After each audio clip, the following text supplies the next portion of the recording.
Good morning guys. In today's video it's a bit different. It's more of a vlog-ish about my training of the day.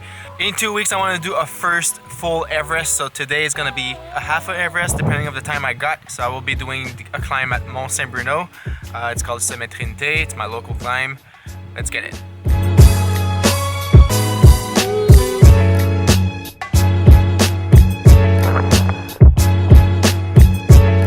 The bottom of the climb. I'm actually on the other side of the hill I want to do. Keep in mind for Everesting there's a bunch of some stupid rules, and one of them is that you need to start your challenge at the bottom of the hill. You cannot ride before that.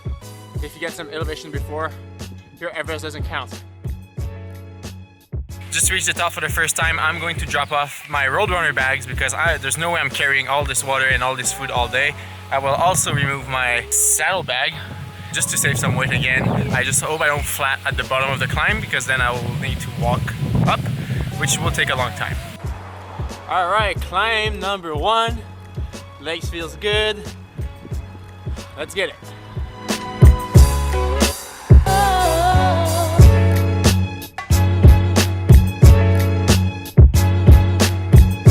It's so steep, this wall. I have to stand up and do minimum 350 watts. So it's a good training. So someone on my Instagram just asked me, is it the hill I'm gonna do my Everesting?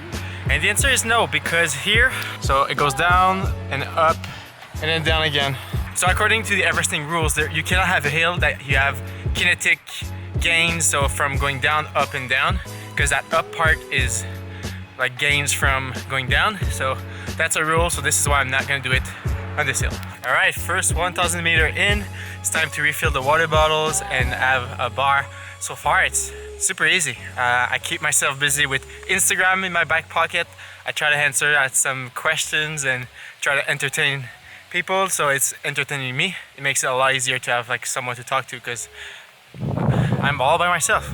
No one came with me. No one want to do this kind of stupid stuff. Well, halfway for today.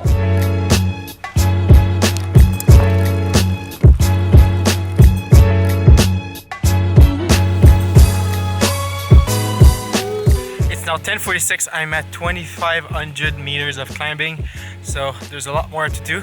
I'm gonna order myself some food from Uber Eats. I'm gonna deliver here at the top of the hill so I can keep riding while the food is being prepared. My buds ran out of battery, so definitely a hard time. Dinner is on its way. I'm super hungry, but still need to wait about like 30 minutes for the delivery of the shawarma. So I'm just getting some more climbing. Oh oui, Uber Eats. Tu peux pas savoir à quel point que je t'aime là. Merci, bonne journée. Oh oui. So I just had the shawarma pita. It was so good. I ate it in like half a second.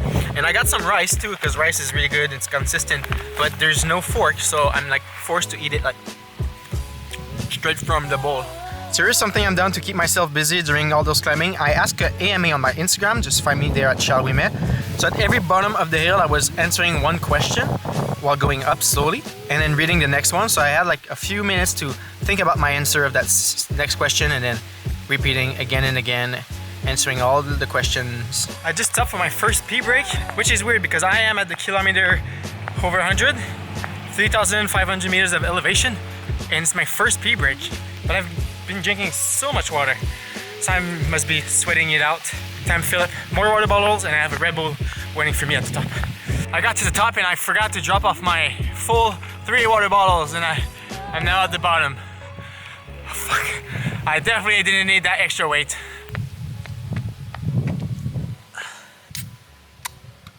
I need some caffeine. Here's my thought about caffeine. I don't drink coffee on the daily. The reason for that, when I do need caffeine, it kicks in multiplied by 10. So for an end of effort like this, just caffeine in one Red Bulls give me so much power and so much juice to finish this effort. I love the taste of coffee, but I just don't want to drink it every single day. 1,360 meters. It started to get really hard. The steep parts of the climb, there's no way I can do under 320 and 340 watts, so my heart rate is pumping a lot more than it should. It goes up to the 170. Gotta keep that down, otherwise I'm gonna burn too much calories. 4,200 2 more climbs to go, and then it's a wrap for today. Right now, the legs feel so good. I think I'll be able to do the full Everest. Feeling good, feeling strong. I could keep going, but I gotta stop myself today. Boom! All right, I'm done with half of the Everest. This was fun. So I'm gonna go home. I'm gonna shower, I'm gonna eat something because I'm so hungry, and I will go over everything that I learned today from doing this half Everest, point by point. There's a lot of things, so it might be really interesting for you guys to know if you ever wanna either do a half or a full.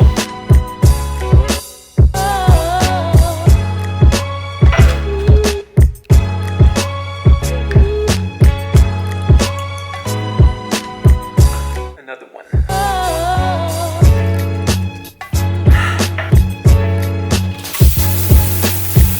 Alright, just got home, I showered, I'm now tired, but I'm feeling really good. I really had a good time on the bike today, and I'm really looking forward to the full Everest. So, what did I learn today doing a half Everest? First one is the gearing. So a few weeks ago when I built my girlfriend bike, you can see a video right there, I put my 1132 cassette on her bike, and then I put 11 to 28 on my bike. Today, that was way too big. I couldn't spin my legs on the steeper part of the climb. I wish I had that 32. So for that Everesting, I will be putting the other cassette.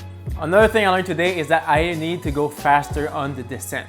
Today's climb was not really optimal to go faster. There was a bunch of stops and intersection I had to cross. There was driveways pretty much the whole way, so I had to be really more careful, a lot more on the brake today than going full gas. The climb I'm gonna do for the Everesting challenge is gonna be Camille-Hood. It's classic in Montreal. There's a lot of traffic, but there's not much intersection, so I'll be able to fully bomb the hill on the top tube, saving maybe like 30 seconds per downhill, which doesn't seem as much, but when you add those 30 seconds over the 70 time I have to do the climb, it adds up to near 1 hour of time saving.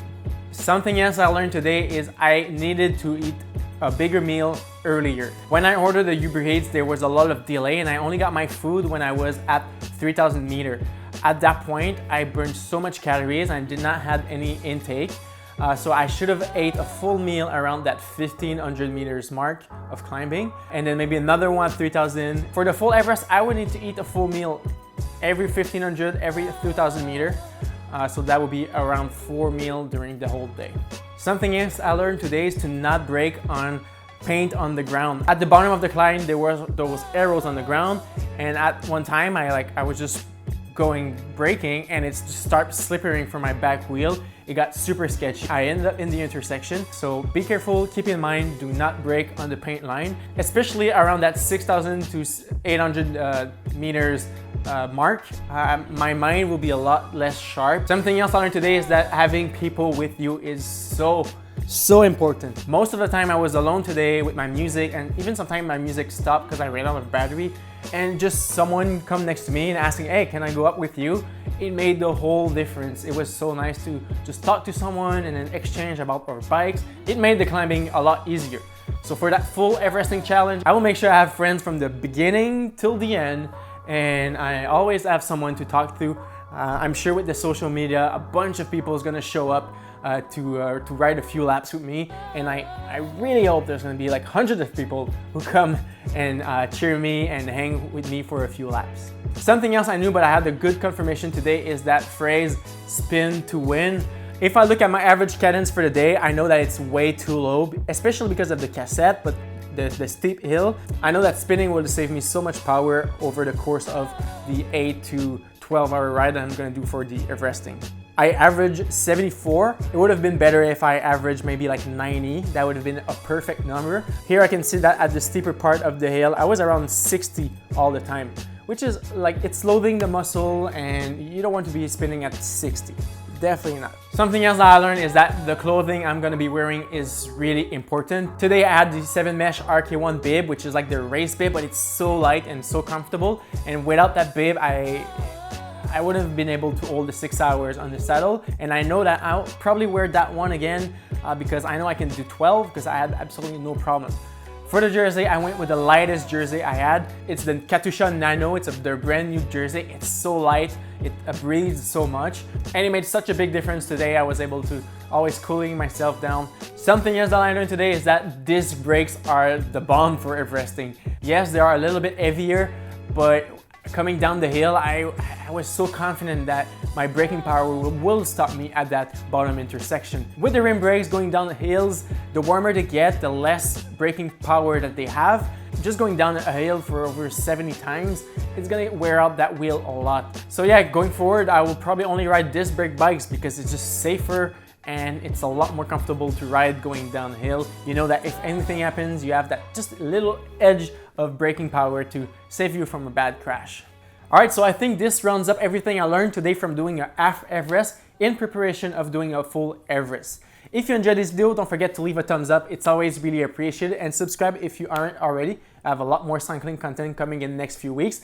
I will do a video series about this Everesting challenge that I gave myself. The next video is going to be all the preparation. I'm going to talk to experts for the pace I should go or the nutrition I should be getting during that effort. And for those who are in the Montreal area, stay tuned on my Instagram at Ouimet. I will be announcing the date that I will be doing the Everesting challenge. All right, my name is Charles and I'll see you guys on the road or in the next video.